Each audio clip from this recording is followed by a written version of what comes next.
Good morning and happy Easter. Our text this morning comes from the Gospel of Matthew, chapter 28, verses 1 through 10. The words, "Do not be afraid," seem to be an angel's calling card.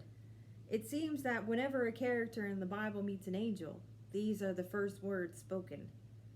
Do not be afraid, the angel tells Zechariah the priest in the temple. You will have a son, and you will name him John. Do not be afraid, Gabriel tells Mary. You will become pregnant with the Son of God. He will be called Wonderful Counselor, Mighty God, and the Prince of Peace. Do not be afraid, the angels tell the shepherds. You will find a new king wrapped in cloths, lying in a manger. Go and see him. And again in this Easter story, there's the same words. Do not be afraid. They are spoken to Mary Magdalene and the other Mary at the empty tomb. Mary Magdalene and the other Mary have every reason to be afraid. They are already fearful when they get to the empty tomb. They are living in fearful and in anxious times. Their dear friend Jesus, a peace-loving, caring, and passionate person, has been wrongly accused, beaten, and brutally killed. The Jewish leaders wanted to be rid of them, and the Roman authorities wanted to quash a potential rebellion. Since Jesus' death, the 12 disciples and the rest of the followers of Jesus have gone into hiding. They are afraid they will be next. They are afraid they will be wrongly accused and brutally killed. The disciples and all the followers of Jesus think that his death is the end of the road. They think that everything Jesus did and taught was for nothing. This is the end of everything they have believed in. All hope is lost. They are probably wondering if they can ever come out of hiding. For those left behind, the 12 disciples and the rest of the followers of Jesus, their hope is lost. Things aren't going to change for the better. This whole idea of the kingdom of God coming into the world seems very far away. Maybe God isn't moving at all. Maybe the kingdom of heaven isn't going to come into the world. They are imagining what their life will look like after Jesus. They are contemplating career moves. Should I go back to fishing? Should I go back to collecting taxes? For the followers of Jesus, there are real fears after the crucifixion. There are fears of violence against them and their families. There are fears for their own livelihoods. Will they ever be able to support themselves again? The Jewish authorities aren't going anywhere. The Jewish authorities are still exploiting the poor. They are still hard-hearted. They are still greedy. The Roman Empire isn't going anywhere either. They still heavily tax the people. They still have their army. They still have their brutal way of keeping the peace. And this fearful time is a time full of grief. The followers of Jesus grieve him. They loved him like a member of their own family. Jesus loved them in the same way. They grieved their life and ministry with him. That life is gone. They have to find a new normal now. They're also facing regrets and guilt. All 12 of the disciples abandon Jesus. They immediately desert him when he's arrested in the Garden of Gethsemane. Their hearts are heavy with grief and guilt. Did I do enough? Should I have run away and saved my own skin?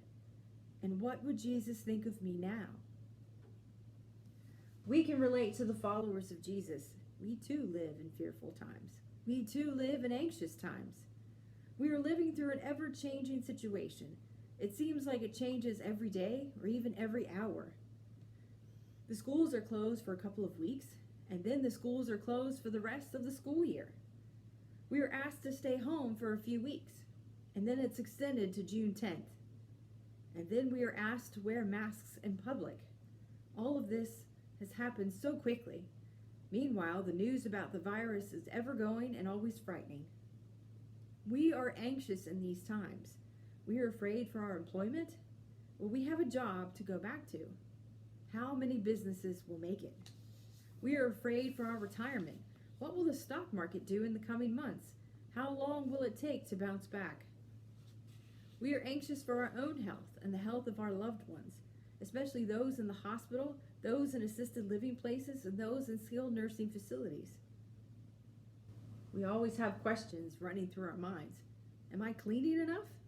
Will we be okay? When will we see our loved ones in person? And the big one, what does the future hold? What will life look like in the coming months or the coming year?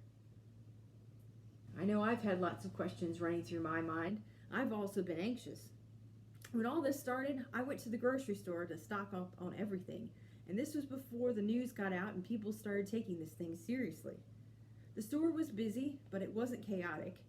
I could manage the trip, and it wasn't so anxiety-producing. I even found toilet paper. But in the last few weeks, I haven't wanted to go to the store. I haven't wanted to deal with humanity in this chaos. We've been sending Josh to the store whenever we need to go. But this week, I pulled it together and went to the store. I went to a smaller store. I'm not ready to go to Walmart or Target yet.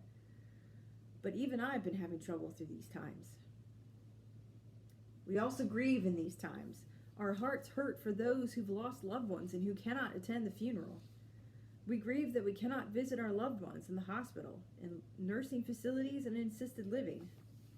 Being away from the ones we love has been incredibly heartbreaking, and it's horrible. In these anxious times, we can't even hug and be with the ones we love. We also grieve our normal lives as we deal with a new normal. Parents and children grieve the school year. We grieve the freedom of movement and being able to go wherever we want, whenever we want. We grieve going to church and seeing our dear church family. We are living through fearful and uncertain times. We can relate to the 12 disciples and the early followers of Jesus post Good Friday. Good Friday hits them like a freight train, just like this pandemic has hit us like a freight train. On the Sabbath morning, Mary Magdalene and the other Mary go to see Jesus at the tomb. The tomb is guarded by Roman soldiers. When they arrive, there's a mighty earthquake that shakes everything.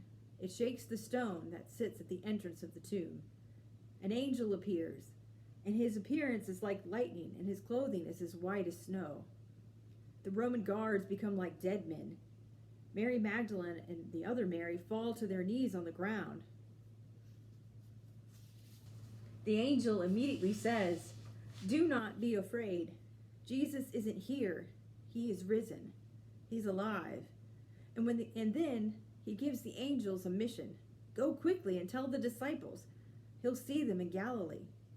And the women get up from the ground and go to find the disciples. And on their way to find the disciples, they see Jesus himself. They take hold of him and worship him. And he says the same words the angel does. Do not be afraid. Tell the disciples to go to Galilee, and I'll see them there. The angel and Jesus himself share the same words. Do not be afraid. These are words of encouragement and hope. Things are still very scary for the followers of Jesus, but God has not abandoned them like they thought. Don't be afraid, they are told. Have hope. Have courage. All is not lost. They don't have to face their perils alone. God is still moving, and God is still with them.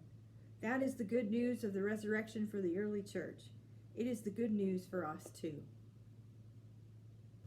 The words, "do not be afraid," are for us too. These words remind us to have hope, have courage, and that all is not lost. These are words we can cling to in these perilous and anxious times. We aren't afraid not because bad things won't happen. They will and they can. We aren't afraid not because we know what the future holds. We don't know what the future holds. The doctors don't know what the future holds. We aren't afraid not because everything turns out for the best. It seldom does. Tragic things happen, and we are forced into a new normal we never wanted. We aren't afraid because God holds the future. God will walk with us every step of the way. Nothing we encounter in this world is stronger than God's love. We believe that ultimately God has the last word. We believe God's love is triumphant. These are the things we hold to. These are the things that we believe in these times. Only God can offer these kinds of assurances.